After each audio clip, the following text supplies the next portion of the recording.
एक सेवानिवृत्त वायुसेना कर्मचारी से 3,30,386 रुपये ठग लिए गए। यह मामला जयगांव थाना के अंतर्गत हांसीमारा आउटपोस्ट थाना के अधीन मधु चौपती क्षेत्र की है। इस घटना को लेकर पीड़ित श्यामल मंडल, जिनकी आयु 60 वर्ष है, उनके द्वारा हांसीमारा थाना में लिखित शिकायत दर्ज करवाई गई। श्यामल मंडल ने बताया कि उन्हें बंधन बैंक के नाम से फोन आया था और कहा गया था कि उन्हें बैंक आना होगा। उसी दौरान उन्हें कहा गया कि बैंक में आने से पहले कुछ जानकारी की आवश्यकता है और धीरे धीरे उनसे सभी जानकारी ली गई। इधर फोन में उन्हें मैसेज भेजा गया और OTP मांगा गया। इधर उन्हें बैंक का अधिकारी समझकर उनके द्वारा सभी जानकारी और OTP दे दी गई। इधर रात 9 बजे के बाद उन्हें संदेह हुआ कि वह ठगी का शिकार हो चुके हैं। इधर सुबह वह बैंक गए और जब जानकारी ली गई, उन्हें सेविंग अकाउंट में रखे हुए 1,20,000 और फिक्स डिपॉजिट में रखे गए 5 लाख रुपए में से कुल 3,30,386 रुपए निकाल लिए गए हैं। श्यामल मंडल की पुत्री रिया मंडल ने कहा कि घर में कमाने वाला कोई नहीं है। रिटायरमेंट के बाद कुछ पैसा मिला था, उससे भी लूट हो गई। घर में माँ और भाई हैं। भाई पढ़ाई कर रहा है। 5 महीने पहले मेरा विवाह हुआ है। इधर घर की स्थिति बहुत अच्छी नहीं है। ऐसे में पैसे की ठगी से सभी परेशान हैं। उन्होंने कहा कि हम प्रशासन से इसमें कार्रवाई करते हुए हमारे लूटे गए पैसे को वापस दिलाने में मदद करने का आग्रह करते हैं। इधर हांसीमारा पुलिस ने कहा कि शिकायत के बाद जांच शुरू कर दी गई है। আপনার সাথে কি হচ্ছে আপনি বলুন। নমস্কার, আমার নাম শ্যামল মন্ডল, কালচিং এরিয়া মধু চৌপতি। আমি বন্ধন ব্যাংকে একটা বই করি। বইটা একটা সেভিং করে 1,30,000 টাকা আর একটা ফিক্স করে 5 লাখ টাকা। সেই তারপরে আমার 5 তারিখ একটা ফোন আসে। বন্ধন অফিস থেকে ফোনটা মানে ব্যাংকের থেকে।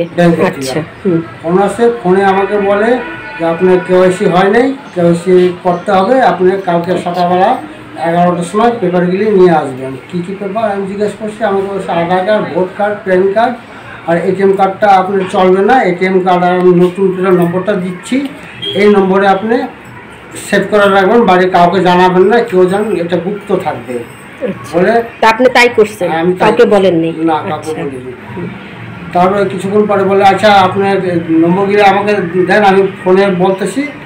তো ফোনে আপনি আমাকে ডিটেলস বলেন আর কালকে পেপারগুলো নিয়ে আসবেন।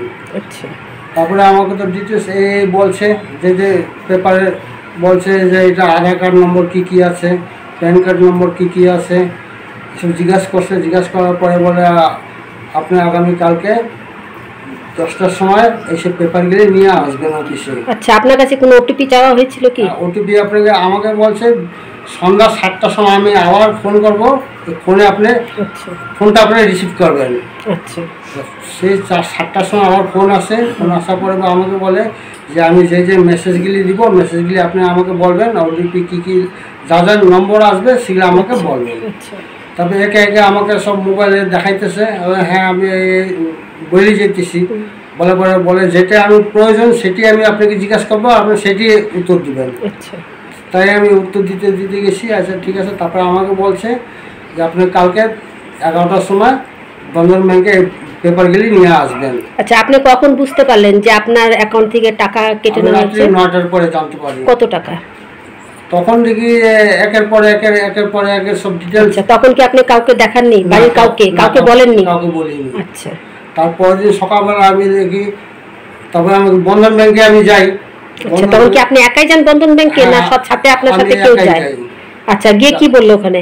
বন্ধন ব্যাংকে বললো না, আমি তো আপনাকে ডাকিনি বললো। আচ্ছা, তা বলে এই মেসেজ আসছে, মেসেজ দিতে আমি দেখা বললো আমাকে যে বন্ধন ব্যাংকে আসেন আপনি। ওখানে না, আমরা বন্ধন ব্যাংকে বলিনি আসতে। আপনি বলেন দেখেন তো আমার টাকাটা। তবে দেখেন যে আমার সব টাকা কিছু বাইরে হয়ে গেছে। কত টাকা? তাও 3,30,384 টাকা। আচ্ছা, মানে 5 লাখের মধ্যে 6,30,000 টাকার মধ্যে 6,30,000 টাকার মধ্যে মানে 1,30,000 টাকা আমার তো অ্যাকাউন্টে ছিল, মানে সেভিং এ। আচ্ছা, আর 5 লাখ টাকা আমি ফিক্স করছিলাম। আচ্ছা, তারপরে আপনি কোনো স্টেপ নেননি? তারপরে আমি ওনাকে বলছি আমাকে মানে আপনি স্টেটমেন্ট চেয়েছিলেন? হ্যাঁ, স্টেটমেন্ট চাইছে। মনে বলছে স্টেটমেন্ট আমি দিতে পারবো না, লিখিত দিতে হবে। আচ্ছা, তারপরে আমি চলে আসি। আসার পরে আমার মেয়ের জামাইকে নিয়ে যায়। মেয়ের জামাই একটু বকাবকি করছে, তারপরে আমাকে কেসিতে দিছে। আচ্ছা, তারপরে আপনি কি করলেন? ওটা কি কেস টেস করেছেন বা কিছু? আমি থানায় গেছি, থানায় এফআইআর করছি। এফআইআর কাগজটা আছে কি? হ্যাঁ, আছে। দেখান। এটা আমার এফআইআর কাগজ। এই যে ওনার এফআইআর কাগজ। উনি কেস করেছিল ক তারিখে, মানে আপনি ডায়েরিটা করেছিলেন? 6 তারিখে। 6 তারিখ। আচ্ছা, আর ব্যাংক থেকে যে আপনাকে স্টেটমেন্টটা দেওয়া হয়েছিল, ওই স্টেটমেন্টের কপিটা কোনটা? স্টেটমেন্টের কপিটা এই যে এটা হলো ওনার স্টেটমেন্টের কপি, বন্ধন ব্যাংক। আচ্ছা, ঠিক আছে। এখন আপনি কি চাচ্ছেন এখন সেটা বলুন। এখন চাই আমি সবাই আপনার সহযোগিতা করেন আমার। আমি একজন এক্স সার্ভিসম্যান। আচ্ছা, আমার তো চাকরি নাই। এখন যে টাকা আমি পাইছি সেই টাকায় আমার সম্বল ছিল। অবশ্যই, মানে সেটা আপনার খুবই জরুরি দরকার। আচ্ছা, এখন আপনারা সহযোগিতা করেন, টাকাটা যেন আমি ফিরে পাই।